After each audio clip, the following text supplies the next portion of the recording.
Istilah fluvial yang berasal dari bahasa Latin untuk sungai merujuk pada studi geomorfologi fluvial yang mencakup interaksi bentuk dan proses alur sungai. Sungai beragam dalam bentuk dan ditemukan di berbagai iklim, dari lembab hingga kering.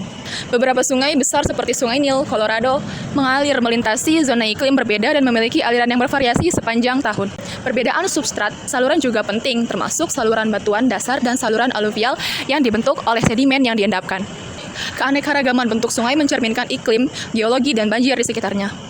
Pola drainase dan ukuran saluran bervariasi, dipengaruhi oleh debit air dan area hulu.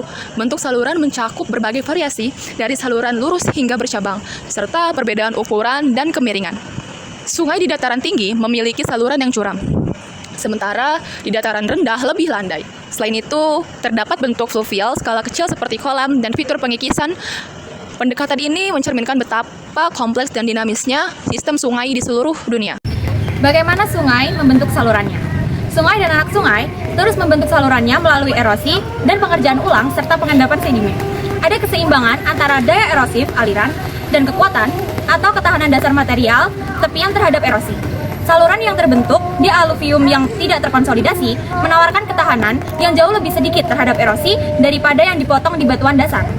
Jumlah dan jenis vegetasi yang tumbuh di sepanjang sungai juga sangat signifikan karena ini dapat memberikan ketahanan tambahan terhadap erosi.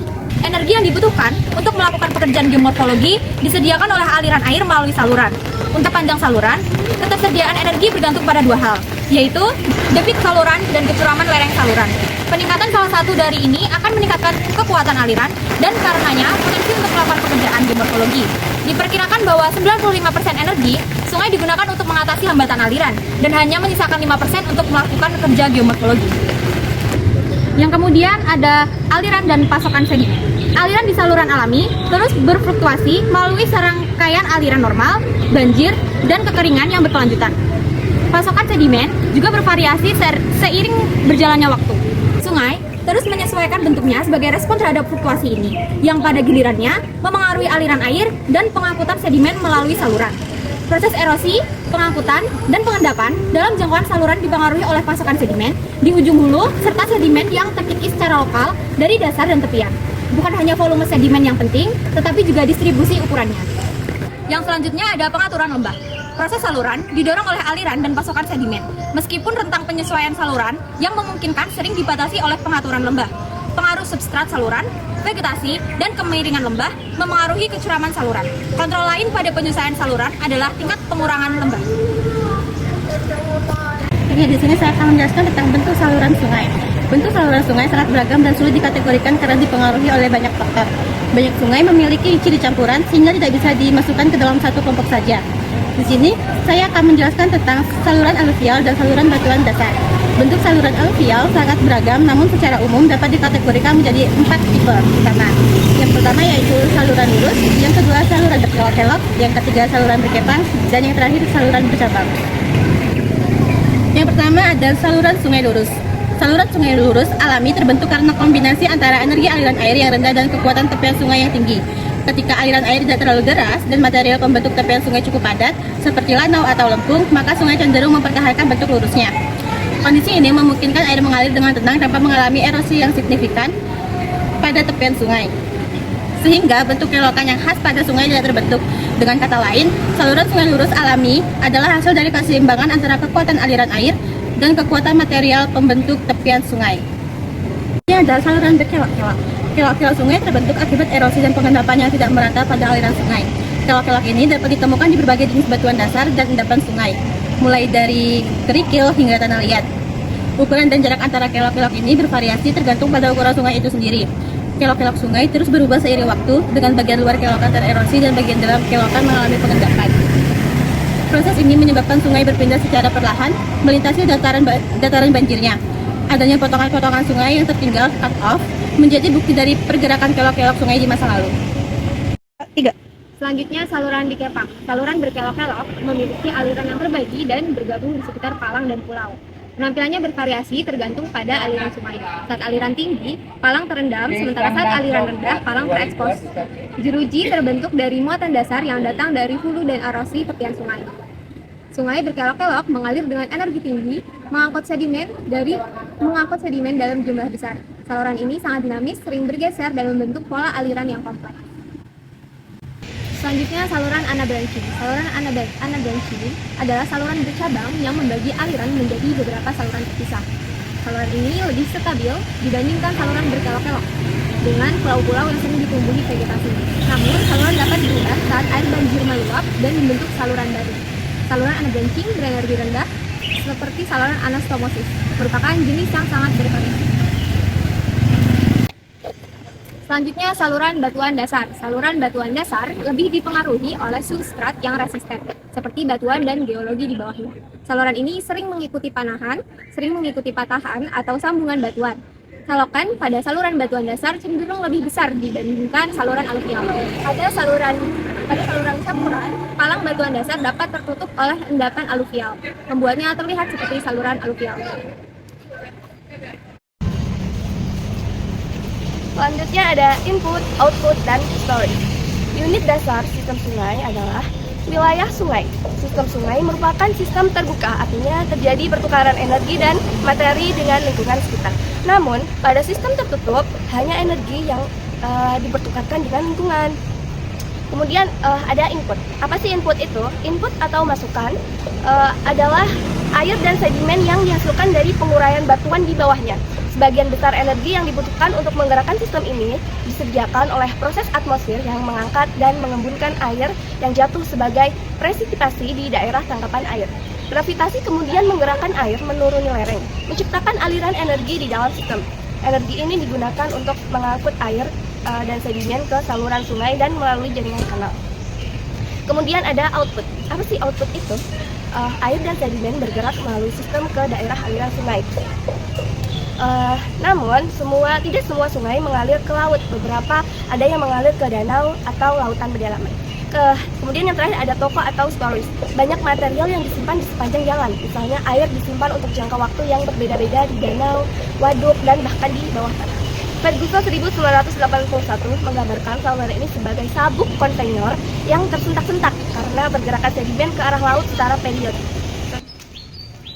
Baik, di sini aku menjelaskan tentang geomorfologi fluvial. Di sini geomorfologi fluvial itu terdapat 3 jenis sistem yang dapat diidentifikasi. Yang pertama ada sistem morfologi, yang kedua ada berjenjang, yang ketiga ada sistem proses respon.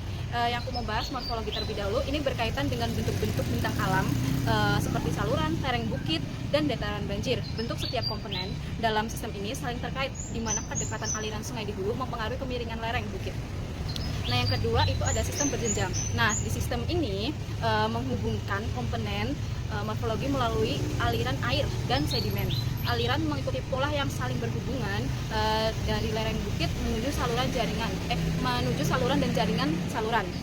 Nah, yang ketiga ini ada sistem respon dan proses. Sistem ini menggambarkan interaksi antara proses dalam sistem berjenjang dan bentuk dalam sistem morfologi. Terdapat umpan balik dua arah, di mana proses membentuk bentuk dan dapat mempengaruhi cara proses beroperasinya. Contohnya itu seperti bagian saluran yang curam dapat meningkatkan kecepatan aliran dan erosi yang pada giliran mempengaruhi kemiringan saluran tersebut. Nah, jadi sistem fluvial ini dapat dibagi menjadi subsistem yang beroperasi dalam 3 zona. Yang pertama ada zona produksi sedimen, yang kedua itu ada zona transfer sedimen, yang ketiga itu ada zona pengendapan sedimen mendekati lautan. Di setiap zonasi ini proses tertentu mendominasi dengan zona produksi menjadi sumber utama sedimen yang kemudian dipindahkan dan diendapkan di zona yang lebih rendah.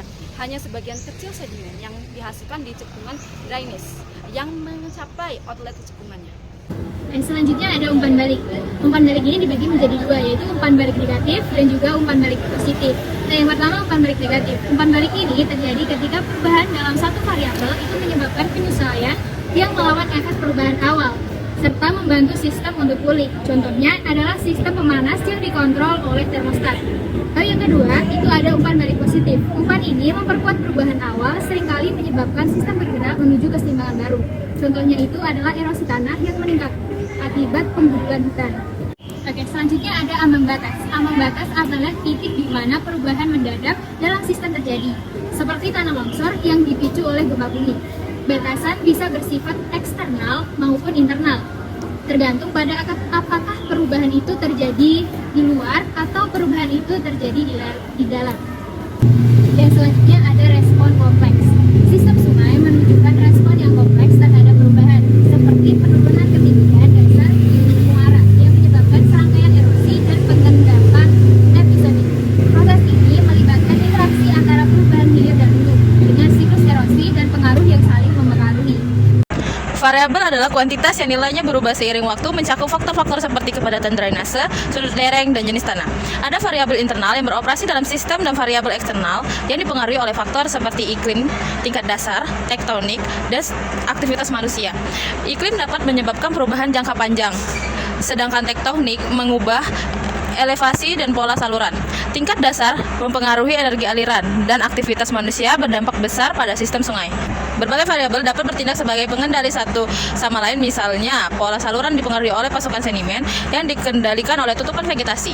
Hubungan antara variabel itu kompleks dan hierarkis, dengan variabel besar seperti iklim mempengaruhi yang lebih kecil dan sebaliknya. Proses ini bersifat dinamis, di mana variabel kecil juga dapat menyebabkan perubahan besar. Waktu menjadi variabel penting dalam sejarah aliran sungai, dipengaruhi oleh erosi, pengangkutan, dan pengendapan. Perubahan iklim sejak glasial maksimum terakhir 18.000 tahun yang lalu mempengaruhi sistem fluvial global dengan banyak sungai yang bertransisi dari bentuk terjalin ke melengkung. Cakupan drainase bekas glaster masih menyimpan sedimen, sementara sistem fluvial terus beradaptasi dengan warisan tersebut. Skala merupakan aspek krusial dalam geomorfologi fluvial, melibatkan interaksi proses dan bentuk pada rentang ruang dan waktu yang luas. Di satu sisi, terdapat evolusi bentang alam jangka panjang, sementara di sisi lain, proses skala kecil seperti pergerakan pasir di dasar saluran. Skala ruang bervariasi dari milimeter hingga ratusan kilometer, dan skala waktu dari detik hingga ratusan ribu tahun.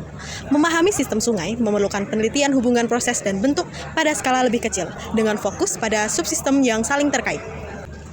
Dalam studi sistem sungai, skala relevan berbeda tergantung jenis penyelidikan.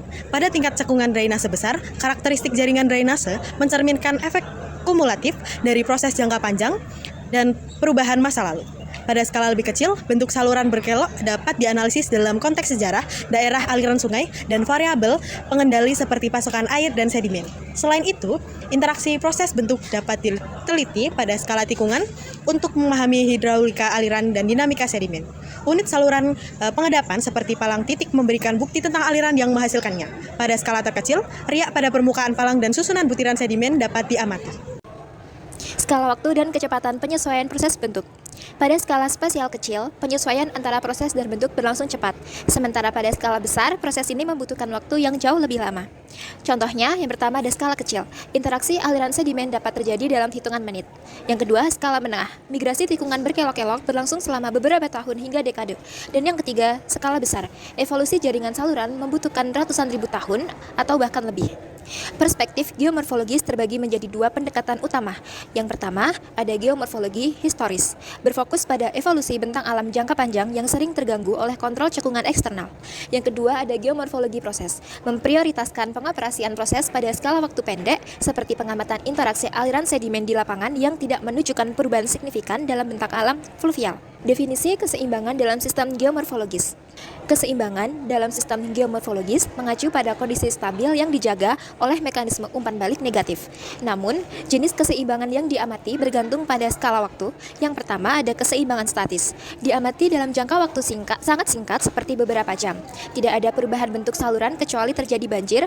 Meskipun terjadi pengangkutan sedimen, kondisi saluran dianggap tetap stabil. Yang kedua ada keseimbangan keadaan stabil. Terjadi dalam skala waktu menengah seperti beberapa dekade, saluran mengalami siklus erosi atau pengkikisan dasar dan deposisi atau pengendapan ulang akibat banjir. Elevasi dasar saluran berfluktuasi di sekitar nilai rata-rata yang relatif konstan. Yang ketiga ada keseimbangan dinamis. Diamati dalam skala waktu panjang atau ribuan hingga ratusan tahun. Tren jangka panjang menunjukkan penurunan elevasi dasar saluran akibat erosi bertahap. Elevasi berfluktuasi di sekitar kondisi rata-rata yang berubah secara perlahan. Yang keempat, keseimbangan metastabil dinamis. Terjadi akibat gangguan besar seperti aktivitas tektonik yang mengangkat bagian saluran. Perubahan ini berlangsung lebih cepat daripada evolusi bentang alam secara keseluruhan. Sistem mengalami transisi mendadak ke kondisi keseimbangan baru akibat umpan balik positif.